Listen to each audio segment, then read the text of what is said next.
Oh, I just love this bike on roundabouts. The sun's out, it's a beautiful day, and I'm taking this little ninja back today. I've had her a week, I've had a really good time riding her about, trying to get to know her little quirks. First of all, her fucking fuel tank is magic. Like, she runs on fumes. I filled her up when she reached 1,000 miles. She's now done 1,200 miles, and I still haven't filled her up, and she's still got 2 bars of fuel left. It makes no sense. What is she running on? Running on fumes. And it's not like I've just been like bimbling around everywhere, because I don't do that. It's amazing. So this has been a very cheap week for me. Like, usually at the weekend we went miles and miles and miles, and usually I would have like filled up about 3 or 4 times, each time paying about 10 quid or so. And this, I just filled up once with like 10 quid or so, and she's got me all this way. Okay, maybe not 2 times. I would have filled up 2 times by now. Oh, KFC. Oh, I can smell KFC. Oh, it smells so good. See, look, she's a perfect little filtery bike. Stick her in 2nd gear. I mean, no one can hear you, but she does need a different exhaust. It is way too quiet. The stock exhaust on this is like whisper quiet. I just pulled up at my friend Mike's house and he didn't even hear me. Usually he would hear me. So the fuel consumption on this thing's great. She does still have the fun factor though. It's not like it's a boring little bike that's really like slow and boring.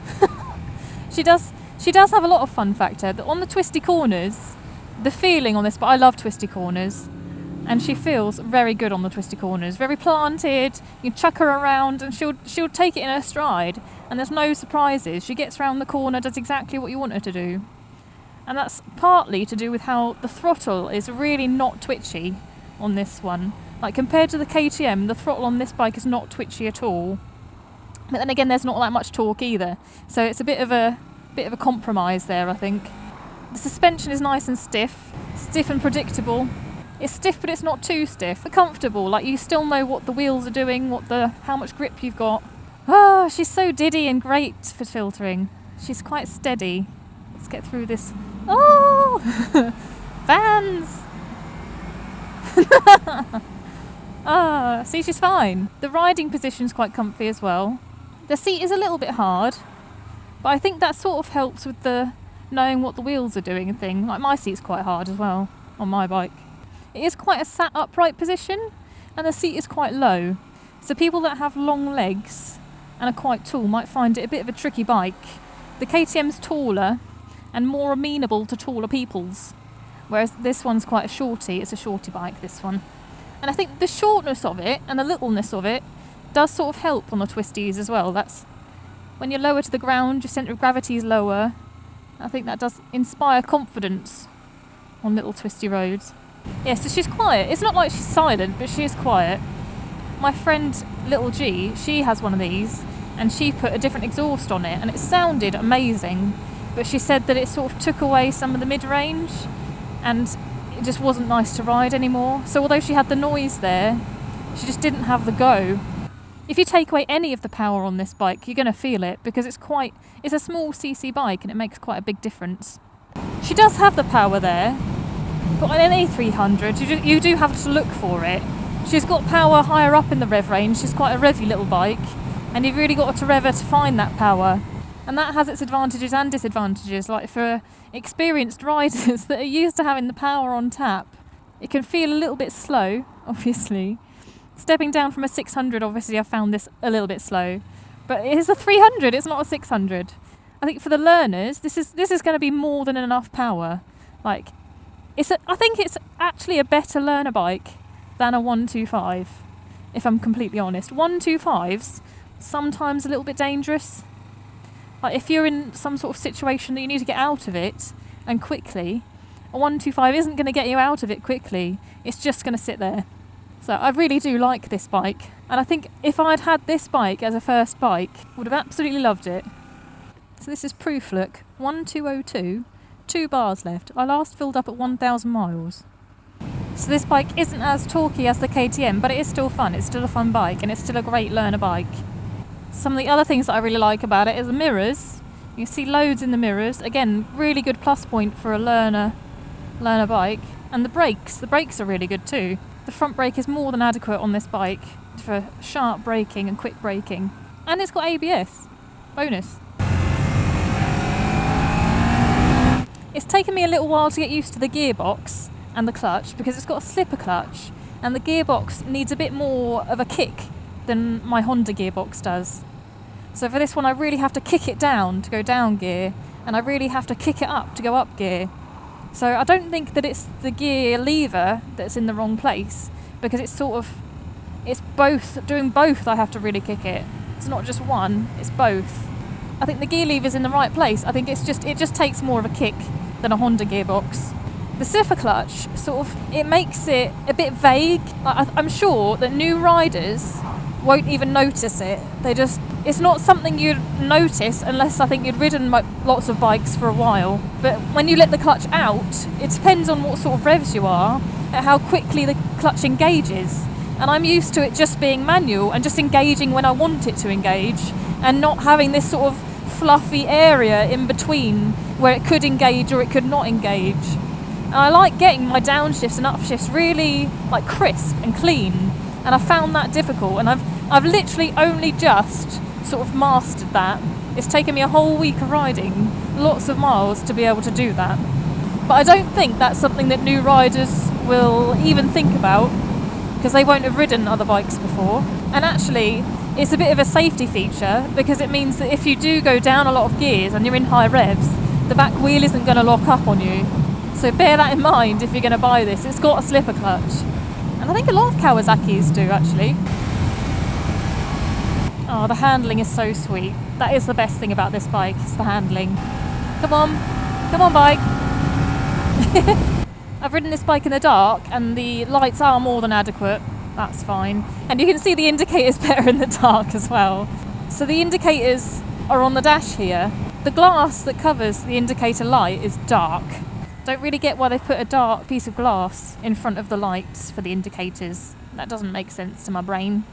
Another tiny little gripe is that I know that my legs are long, so this might be a thing to do with long legs, I'm not 100% sure. But when I sit back on this bike, and I quite like sitting back and having my toes on the pegs, my ankle, my heel on my right side is actually sitting on the exhaust. And I don't really want to burn my boot, so I keep having to, and move it. It does actually cruise on the motorways really quite well. So if you're a commuter and you're worried about having a little bike on the motorways, actually it's pretty perfect, because the seating position is quite nice. It's got fairings, so you're not going to have lots of wind blast, and it's really economical. So I can't really see any disadvantage to this bike being a commuter bike, apart from the fact that you're going to get it all mucky and it's really pretty. Yeah, so weighing up these two bikes, weighing up the Ninja 300 and the KTM 390, I think for someone that's been on a 125 for a couple of years and is really experienced, if you jump onto this, it's not going to be that much different to your 125.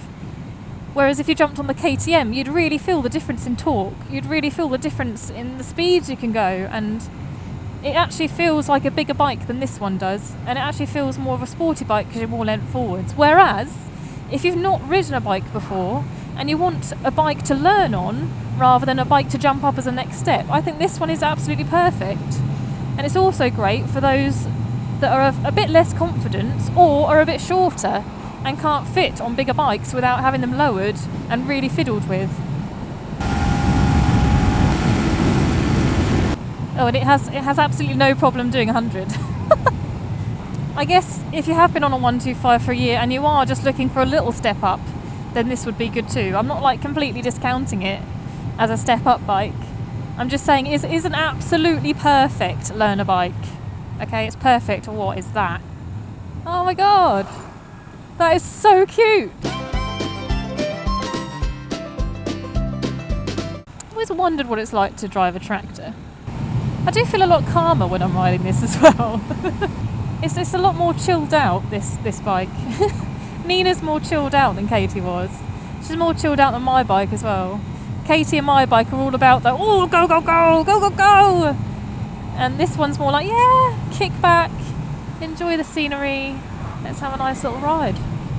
Teaching me to chill out. I think it's a lesson that I need to learn.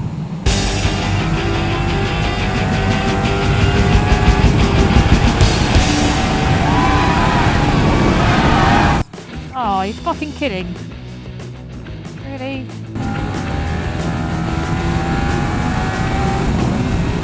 Oh man, I love this road.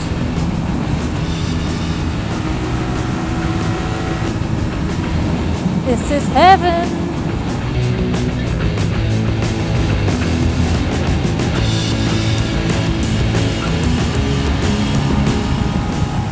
So for me, I think the KTM wins for experienced riders, or riders with a little bit more experience than novices.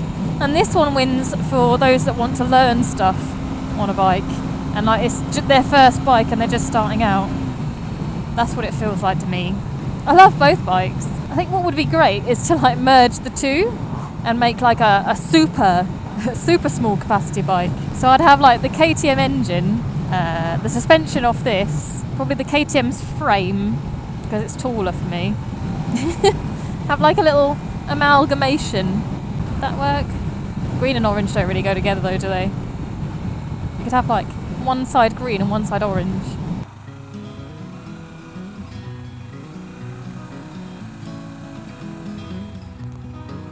Wow, great little turning circle. I've not done a U-turn on it before.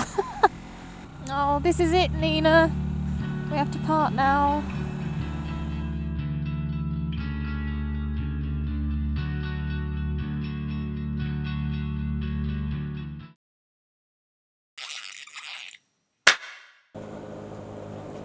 Oh, God.